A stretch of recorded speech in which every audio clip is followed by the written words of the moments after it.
Just so many wild cards dictating the natural gas market, the geopolitics, Nord Stream 2 and the weather, of course. Where does it leave the price outlook? Well, actually, I think it's a really complex mix out there today. So we are indeed looking out, and we're looking at weather and looking at the dynamics of a warm winter so far in the Northern Hemisphere, both in Asia and Europe. So that's kind of helped Europe, kind of gradually rebalance a little bit. And certainly it's kind of limited the drawdown capacity.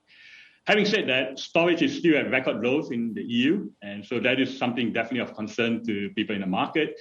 And of course, there's Nord Stream 2, right, as the previous segment mentioned. And, as opposed to previous expectations, it looks like Nord Stream 2 at earliest will only be commissioned, if at all, after the second quarter of this year.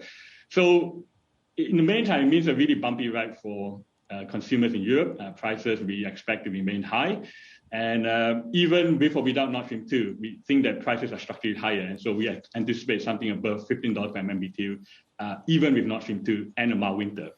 Prices could go significantly above that should Nord Stream 2 not appear. And Europe is again forced to basically compete with Asia for more LNG imports.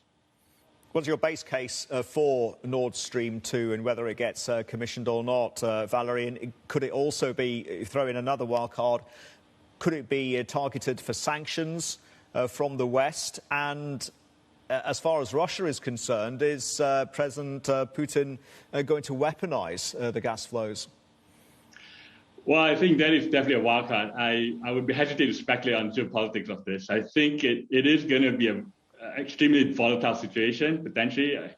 We all hear kind of these stories about the buildup of Russian troops on the border of Ukraine and so on and so forth. So it's nearly impossible to tell, right, how this is going to play out. But I think for certainly both regulators and politicians in Europe, this is something to be certainly top of their mind, and certainly for consumers also, right, both producers and the man on the street, right, who basically needs heating, right, and needs power.